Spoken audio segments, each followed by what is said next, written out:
Hi, എല്ലാവർക്കും നമസ്കാരം. ഇന്ന് ഞാൻ നിങ്ങളുടെ മുമ്പിൽ വന്നിട്ടുള്ളത് പെർഫ്യൂമിനെ കുറിച്ചിട്ടുള്ള മറ്റൊരു വിഷയവുമായിട്ടാണ്.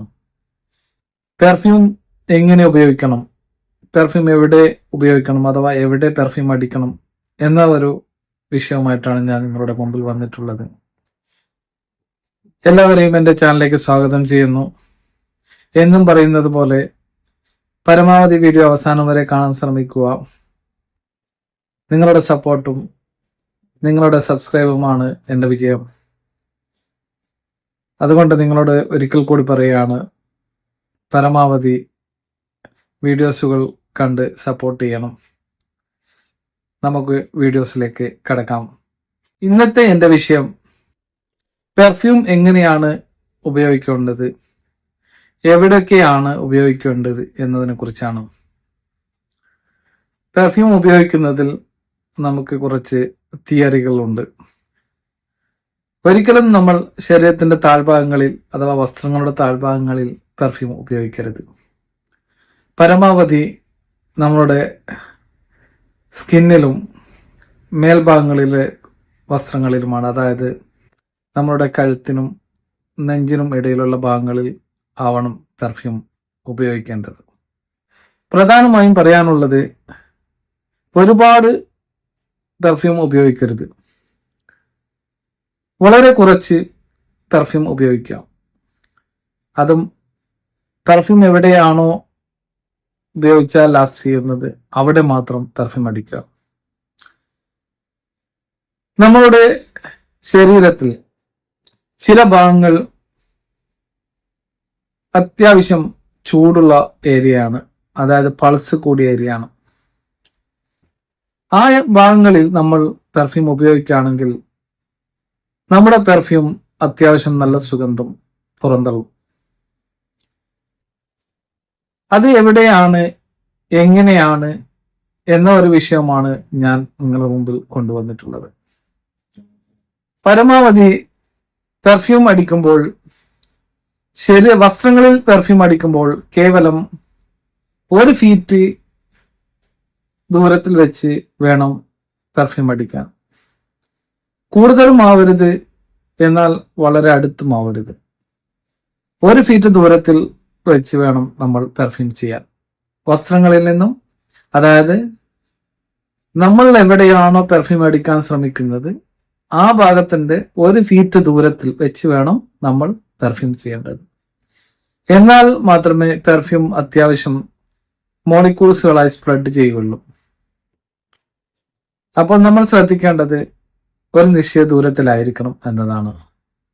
പിന്നെ പറയാനുള്ളത്, നമ്മളുടെ ശരീരം, വസ്ത്രം എല്ലായ്പ്പോഴും വൃത്തിയുള്ളതായിരിക്കണം. അതായത് ഒരിക്കലും മുഷിഞ്ഞ വസ്ത്രത്തിലേക്കോ മുഷിഞ്ഞ ശരീരത്തിലേക്കോ പെർഫ്യൂം ഉപയോഗിക്കാതിരിക്കുക. അത് ആ പെർഫ്യൂമിന്റെ ലാസ്റ്റിങ്ങിനെയും സുഗന്ധത്തെയും സാരമായി ബാധിക്കുന്നതാണ്. മുഷിഞ്ഞ വസ്ത്രങ്ങളിൽ പെർഫ്യൂം ഉപയോഗിക്കുമ്പോൾ അത് നമ്മൾ ഉദ്ദേശിച്ച രീതിയിലുള്ള സുഗന്ധം ഒരിക്കലും നമുക്ക് നൽകിയെന്ന് വരില്ല. അതേപോലെ മുഷിഞ്ഞ ശരീരത്തിൽ പെർഫ്യൂം ഉപയോഗിച്ചാൽ നമ്മൾ ഏത് പെർഫ്യൂം ആണോ ഏത് സ്മെല്ലാണോ ഉള്ളത് ആ സ്മെല്ല് ഒരിക്കലും നമുക്ക് കിട്ടിയെന്ന് വരില്ല. കൂടാതെ നമ്മൾ ആഗ്രഹിച്ച ലാസ്റ്റിംഗ് കിട്ടിയെന്ന് വരില്ല.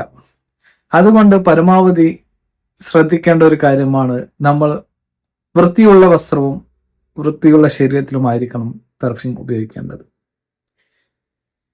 ചില ആൾക്കാർ വസ്ത്രങ്ങൾ മുഷിഞ്ഞു കഴിഞ്ഞാൽ അതിലേക്ക് പെർഫ്യൂം ഉപയോഗിച്ച് അതിനെ ഒന്ന് ഫ്രഷ് ആക്കാൻ ശ്രമിക്കാറുണ്ട്.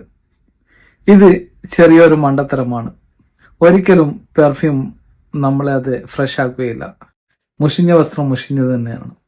അതുകൊണ്ട് നമ്മൾ പെർഫ്യൂം ഉപയോഗിക്കുമ്പോൾ പരമാവധി നല്ല വൃത്തിയുള്ള വസ്ത്രത്തിലേക്കോ അല്ലെങ്കിൽ നല്ല വൃത്തിയുള്ള ശരീരത്തിലേക്കോ ആയിരിക്കണം. പരമാവധി നമ്മൾ കുളിച്ചു കഴിഞ്ഞതിന് ശേഷം നല്ല വസ്ത്രം ധരിച്ച് ആ സമയത്ത് പെർഫ്യൂം ഉപയോഗിക്കുകയാണെങ്കിൽ അത്യാവശ്യം നമ്മൾ ആഗ്രഹിച്ച ആ സ്മെല്ലും പെർഫ്യൂമിന്റെ സ്മെല്ലും ആ ലാസ്റ്റിങ്ങും നമുക്ക് ലഭിക്കുന്നതാണ്. പ്രധാനമായും നിങ്ങളോട് പറയാനുള്ളത്, ഒരിക്കലും കൂടുതൽ പെർഫ്യൂം ഉപയോഗിക്കരുത്. വളരെ കുറഞ്ഞ അളവിൽ മാത്രം പെർഫ്യൂം ഉപയോഗിക്കാൻ ശ്രമിക്കണം. നമ്മൾക്ക് നമ്മൾ ചിന്തിക്കുന്നത് പോലെയല്ല പെർഫ്യൂം. അതിന്റെ പ്രവർത്തനം വേറെ ഒരു രീതിയിലാണ്. കൂടുതൽ ഉപയോഗിച്ചാൽ കൂടുതൽ ലാസ്റ്റ് ചെയ്യുമെന്നോ കൂടുതൽ സുഗന്ധം തരുമെന്നോ അങ്ങനെ ഒന്നുമില്ല പെർഫ്യൂമിൽ. നമ്മൾ എവിടെയാണോ എങ്ങനെയാണോ പെർഫ്യൂം ഉപയോഗിക്കുന്നത് അതനുസരിച്ചായിരിക്കും പെർഫ്യൂമിന്റെ ലാസ്റ്റിംഗ്, പെർഫ്യൂമിന്റെ സുഗന്ധം ഉള്ളത്. അതുകൊണ്ട് പരമാവധി ഇത്തരം കാര്യങ്ങൾ ശ്രദ്ധിക്കണം. വസ്ത്രങ്ങളിൽ എങ്ങനെയാണ് പെർഫ്യൂം ഉപയോഗിക്കേണ്ടത്, എങ്ങനെയാണ് പെർഫ്യൂം അടിക്കേണ്ടത് എന്നത് ഞാൻ നിങ്ങളോട് പറഞ്ഞു. ഇനി തൊലിയിൽ, അതായത് നമ്മുടെ സ്കിന്നിൽ, നമ്മുടെ ചർമ്മത്തിൽ എങ്ങനെയാണ് പെർഫ്യൂം ചെയ്യേണ്ടത്? അത് വളരെ അടുത്തായിട്ട് വേണം പെർഫ്യൂം ചെയ്യേണ്ടത്. ഒരിക്കലും അത് മോളിക്യൂൾസ് സ്പ്രെഡ് ആവരുത്. നമ്മുടെ സ്കിന്നിന്റെ ഏറ്റവും അടുത്ത ഭാഗത്തായിട്ട് വേണം പെർഫ്യൂം ചെയ്യേണ്ടത്. ഏതെല്ലാം ഭാഗങ്ങളിലാണ് പെർഫ്യൂം ചെയ്യേണ്ടത് എന്ന് നമ്മൾ ശ്രദ്ധിക്കേണ്ടതുണ്ട്. അതായത് വസ്ത്രങ്ങളിൽ നമ്മൾ പെർഫ്യൂം ചെയ്യുമ്പോൾ നമ്മളുടെ ഈ ഭാഗങ്ങളിലായിട്ട് വേണം നമ്മൾ പെർഫ്യൂം ചെയ്യേണ്ടത്.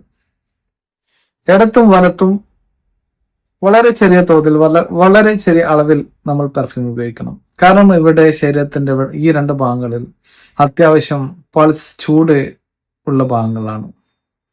അതുപോലെ സ്കിന്നിൽ പെർഫ്യൂം ചെയ്യുമ്പോൾ നമ്മൾ ശ്രദ്ധിക്കേണ്ട ഒന്നാണ്, നമ്മളുടെ ഈ മണിക്കണ്ടത്തിൽ, അതായത് ഈ പത്തിയുടെ താഴ്ഭാഗങ്ങളിൽ, ഈ രണ്ട് ഭാഗങ്ങളിൽ, അതേപോലെ കഴുത്തിന്റെ ഈ ചെവിയുടെ ഈ ഭാഗങ്ങളിൽ ഇടതും വലതുമായിട്ട്, ഇടതും വലതും കൈകളിൽ ചെയ്യണം. പിന്നെ നമ്മൾ ചെയ്യേണ്ട, അതായത് ഈ പെരടിയുടെ ഈ ഭാഗത്ത്, അതുപോലെ വസ്ത്രത്തിൽ അടിക്കുമ്പോൾ ഈ കോളറിന്റെ താഴെയായിട്ട് നമ്മൾ പെർഫ്യൂം ഉപയോഗിക്കാൻ ശ്രമിക്കണം. ഈ ഭാഗങ്ങളിലൊക്കെ അത്യാവശ്യം പൾസ് കൂടിയ ഭാഗങ്ങളാണ്. അതുകൊണ്ട് നമ്മൾ പെർഫ്യൂം ഉപയോഗിച്ചു കഴിഞ്ഞാൽ പെട്ടെന്ന് തന്നെ അത് അന്തരീക്ഷത്തിലേക്ക് ഒന്ന് ഡിഫ്യൂഷൻ ചെയ്തു വരുന്നതാണ്. ഇത്തരം കാര്യങ്ങൾ പെർഫ്യൂം ഉപയോഗിക്കുമ്പോൾ ശ്രദ്ധിച്ചു കഴിഞ്ഞാൽ ഒരുപക്ഷെ നമ്മൾ ഉദ്ദേശിക്കുന്നതിലും നല്ല രീതിയിലുള്ള സുഗന്ധം അല്ലെങ്കിൽ ലാസ്റ്റിംഗ് നമുക്ക് ലഭിച്ചെന്ന് വരാം. കാരണം ബേസ് നോട്ടുകൾ പ്രവർത്തിക്കുമ്പോൾ അതിനാവശ്യമായ ഊഷ്മാവ് അത്യാവശ്യമാണ്. എന്നാൽ ഉയർന്ന മർദ്ദത്തിൽ, ഉയർന്ന ചൂടിൽ വളരെ പെട്ടെന്ന് തന്നെ ചിലപ്പം ഇത് ഇല്ലാണ്ടാവുന്നു. അതുകൊണ്ട് ശരീരത്തിന്റെ ആ ഒരു ചെറിയ ചൂടിൽ ബേസ് നോട്ടുകൾ വളരെ സാവധാനത്തിൽ പ്രവർത്തിച്ച്, ഒരിക്കലും നമുക്കല്ല പെർഫ്യൂമിന്റെ ആ സുഗന്ധം കിട്ടുന്നത്, നമ്മളുടെ അടുത്തുള്ള ആരാണോ അവർക്കാണ് കൂടുതലായും പെർഫ്യൂമിന്റെ സുഗന്ധം ലഭിക്കാറുള്ളത്. നമ്മൾ രാവിലെ പെർഫ്യൂം ചെയ്തു കഴിഞ്ഞാൽ അതിന്റെ ടോപ്പ് നോട്ട്സ് നമ്മളെ ആനന്ദം കൊള്ളിക്കും. എന്നാൽ ഒരുപക്ഷെ അതിന്റെ മിഡിൽ നോട്ട്, ബേസ് നോട്ട് ഒരിക്കലും നമുക്ക് അത്ര പെട്ടെന്ന് ഗ്രഹിക്കാൻ സാധിച്ചെന്ന് വരില്ല. എന്നാൽ നമ്മളെ അടുത്ത് ആരെങ്കിലും പോവുകയാണെങ്കിൽ, നമ്മളുടെ കൂടെ ആരെങ്കിലും നിൽക്കുകയാണെങ്കിൽ അവർക്ക് പെട്ടെന്ന് ശ്രദ്ധിക്കാൻ പറ്റും. കാരണം perfume, diffusion, longevity, head space ഇതൊക്കെ മാനദണ്ഡമാക്കിയാണ് നിർമ്മിക്കുന്നത്. അപ്പോൾ പെർഫ്യൂം നമ്മൾ അടിച്ചു കഴിഞ്ഞാൽ ടോപ്പ് നോട്ട് ഒരുപക്ഷെ നമുക്ക് ലഭിച്ചേക്കാം, ഒരുപക്ഷെ മിഡിൽ നോട്ട് നമുക്ക് ലഭിച്ചേക്കാം. എന്നാൽ ബേസ് നോട്ട് അത് നമ്മുടെ തൊട്ടടുത്തുള്ളവർക്കാണ് കൂടുതൽ അറിയാൻ സാധിക്കുക. അതുകൊണ്ടാണ് ചിലപ്പോൾ നമ്മൾ പെർഫ്യൂം അടിച്ചു കുറച്ചു കഴിഞ്ഞാൽ ആരെങ്കിലും നമ്മളോട് ചോദിക്കാറുണ്ട് ഏതാണ് പെർഫ്യൂം. അപ്പൊ നമ്മൾ ചിന്തിക്കും, എനിക്ക് മണക്കുന്നില്ലല്ലോ, എങ്ങനെയാണ് അവർക്ക് മണക്കുന്നത്? ഇതാണ് പെർഫ്യൂം. പെർഫ്യൂമിനെ കുറിച്ച് ഒരുപാടുണ്ട്. ചെറിയ കാര്യങ്ങളൊന്നും അല്ല ഈ പെർഫ്യൂമിലുള്ളത്. അതൊരു മാജിക് ശൃംഖലയാണ്. വളരെ കഠിനാധ്വാനം ചെയ്തിട്ട് ഉണ്ടാക്കുന്ന ഒരു മേഖലയിലാണ് ഈ പെർഫ്യൂം ഉള്ളത്. അത്രയും ക്രിയേഷൻ ഉള്ളവർക്ക്, അത്രയും നമ്മളുടെ മൂക്കിന്റെ ആ ഒരു ചലനം എങ്ങനെയാണോ അവർക്ക് അത് അത്ര ആ ഒരു നല്ലൊരു പെർഫ്യൂമിനെ പുറത്തെടുക്കാൻ സാധിക്കുകയുള്ളൂ. അതുകൊണ്ടാണ് പെർഫ്യൂം ക്രിയേറ്റർ മാർക്കറ്റിൽ വളരെ വില കൂടിയ ഒരു ആളായി മാറുന്നത്.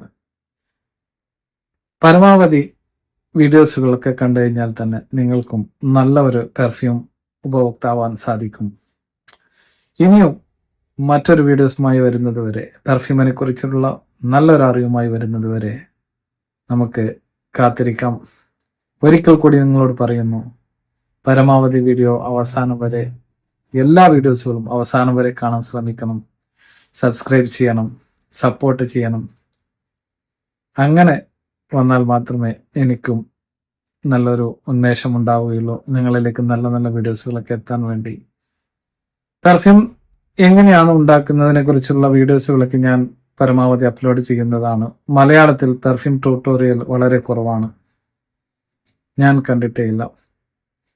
ഞാൻ പഠിച്ച ആ പെർഫ്യൂം ക്രിയേഷൻ നിങ്ങൾക്കും പറഞ്ഞു തരുന്നതാണ്. മറ്റൊരു വീഡിയോയുമായി വരുന്നത് വരെ ബൈ.